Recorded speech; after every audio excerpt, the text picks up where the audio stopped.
Je vais vous parler d'une prière centrale du judaïsme qui s'appelle le Kaddish, et qui est aussi importante que le schéma Israël, dont j'ai déjà traité à plusieurs reprises. Le Kaddish, si je veux en parler, c'est qu'il pose quelques problèmes. Il est considéré, le nom même de Kaddish d'ailleurs ne veut pas dire grand-chose, il veut dire simplement sanctification du nom de Dieu. C'est la même chose de Kadosh. Mais on nous précise que les personnes frappées par un deuil ou ayant demandé le rappel d'un nom se joignent à l'officiant dans la récitation de cette prière. Et quand on va sur Wikipédia, on nous précise que, en fait, cette prière n'a pas grand-chose à voir avec le deuil et avec la mort.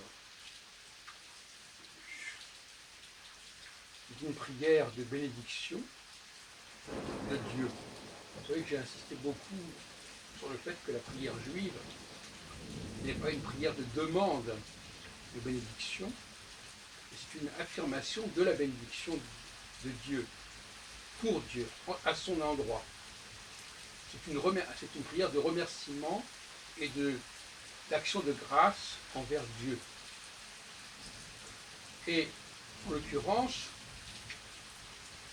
alors que le christianisme est essentiellement une religion qui demande la bénédiction, pour la fameuse formule « God bless you », Dieu vous bénisse, eh bien, il n'empêche que les éléments du Kaddish sont passés dans la prière du Notre Père chrétien ou catholique. D'ailleurs, ceux qui connaissent le Notre Père reconnaîtront les éléments. Alors, je prends une traduction qui est celle du mouvement juif fédéral de France. Que le nom sublime du Seigneur soit exalté et sanctifié en ce monde, qu'il a créé selon sa volonté, qu'il établisse son règne en Israël et dans l'humanité, bientôt et de nos jours. Dites Amen. Qu'il soit loué, exalté, magnifié et célébré, ce saint nom, au-dessus et au-delà de toute louange, de toutes actions de grâce, de toute bénédiction et adoration, qui de la terre monte au ciel. Dites Amen. Que la paix céleste se répande avec la vie sur nous et sur tout Israël. Dites Amen. Celui qui fait régner l'harmonie dans les cieux, fera fleurir la paix sur nous, sur Israël et sur l'humanité entière. Dites Amen. Et ce texte est traduit de l'araméen et non pas de l'hébreu. D'ailleurs, l'araméen est la langue qui était parlée à l'époque au retour de Babylone. Alors, il faut dire que il y a quand même une forme de substitution, quand même d'imposture qui me gêne beaucoup, d'autant plus que ça va dans le sens de mes craintes, à savoir que les juifs religieux, en tout cas ceux qui appartiennent à la mouvance libérale, connaissent très peu l'hébreu, et par conséquent, même s'ils ont la traduction en place, quand ils prononcent les mots qu'ils prononcent, quelque chose d'artificiel. Ils ne ressentent pas les mots. Et je me disais l'autre jour, parce que j'assistais à un autre culte, pour des raisons ethnologiques, on peut dire, que les choses qu'on peut dire dans une langue qu'on ne connaît pas bien, on ne pourra pas les dire dans sa propre langue. Et c'est pour ça que parfois des textes qui correspondent à ce qu'on lit en hébreu et qui sont repris par d'autres langues, eh bien, ça nous gêne de les prononcer dans une autre langue, parce qu'on les comprend trop bien, et ça nous choque quelque part. Finalement, ce Kaddish qui est dans l'esprit de beaucoup de gens lié à la question de la mort, n'a rien à voir avec la mort. Et on nous parle notamment de l'arrivée du règne, ça, le règne de Dieu, et on nous parle aussi, d'ailleurs, à un autre moment de l'office, toujours sous le nom du Kaddish, là il y a un élément qui a été rajouté, qui établit son règne, qui accorde son salut et hâte la venue du Messie pour Israël et pour l'humanité bientôt et de nos jours. Et curieusement, cette addition relative à la hâte de la venue du Messie ne figure pas dans toutes les versions. Alors, que l'on se serve de la misère des endeuillés pour véhiculer des croyances, des espérances concernant la venue du Messie, ça me paraît un peu abusif. D'autre part, je n'aime pas du tout cette idée d'invoquer le nom du Seigneur. D'ailleurs, le nom de Dieu n'est pas prononcé exactement, c'est un problème, mais on nous dit en ce monde qu'il a créé selon sa volonté.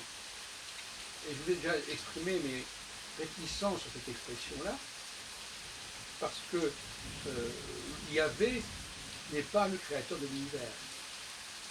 D'ailleurs, il est répété juste avant, dans le Vœu Shamrou. Les enfants d'Israël observeront le Shabbat, ils le célébreront jusqu'à la génération la plus reculée. Ce sera entre moi et les enfants d'Israël le signe d'une alliance éternelle, le témoignage qu'en 6 jours l'Éternel a fait le ciel et la terre, que le 7e jour, avant, ayant accompli son œuvre, il s'est reposé. Là encore, nous avons un texte extrêmement confus, puisque on nous parle à la fois d'une alliance éternelle et à la fois entre un peuple et son Dieu, et à la fois on nous dit, on fait référence au premier chapitre de la Genèse, on dit et le témoignage qu'en 6 jours l'Éternel a fait le ciel et la terre. Donc là déjà, voilà un texte qui est extrêmement ambivalent. À mon avis, il y a un rajout quelque chose. Cette idée de raccorder la célébration du Shabbat au jour de la création, au récit de la création, et donc au récit du premier chapitre de la Genèse, qui nous parle d'Élohim, et non pas d'Yahvé, c'est tout à fait abusif. De même que d'ailleurs dans les bénédictions, j'en ai déjà dit le chapitre, les bénédictions sur le vin et sur le pain, il est scandaleux que les Juifs récitent ces bénédictions en bénissant Yahvé, alors que Yahvé n'a rien à voir avec le fait qu'on fabrique, le fait que la vigne existe ou que le pain soit sorti de la terre. Voyez-vous, il y a donc des choses qui sont syncrétiques, qui sont extrêmement énervantes, à mon avis, et il faudrait un petit peu élaguer. Élaguer. Revenons sur la question du schéma Israël, par exemple. Eh bien, là aussi, on trouve des fausses notes, des dissonances. Quelque part, le schéma Israël, qui nous emprunte largement au Deutéronome d'ailleurs, mais aussi au Nombre, au livre du Nombre. Au départ, on a vraiment l'impression, effectivement, on parle de la loi qu'a donnée Yahvé au peuple hébreu. Mais ensuite, dans un deuxième volet du schéma Israël, on nous dit si vous êtes docile et si vous respectez mes lois, je donnerai à votre pays la pluie opportune, pluie de printemps, pluie d'arrière-saison, et vous récolterez votre blé, votre vin et votre huile. Je ferai croître l'herbe dans vos champs pour votre bétail. Et ça, ce n'est pas le rôle de Yahvé de faire de la... Yahvé n'est pas un dieu d'agriculture.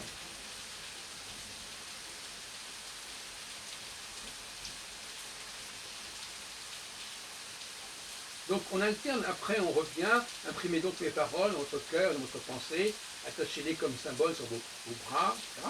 Oui, là ça va.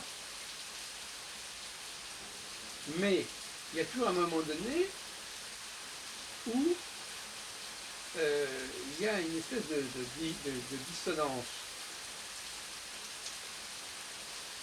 Et pourtant, à la fin du schéma Israël, on réitère, je suis l'Éternel votre Dieu qui vous a fait sortir du pays d'Égypte pour devenir votre Dieu, moi, l'Éternel, c'est la traduction, hein.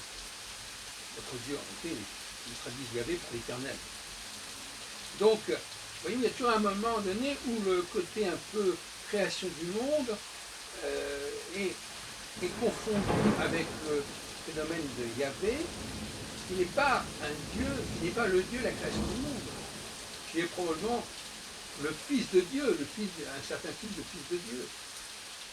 Comme prétendait l'être d'ailleurs Jésus à l'imitation de ce Yahvé.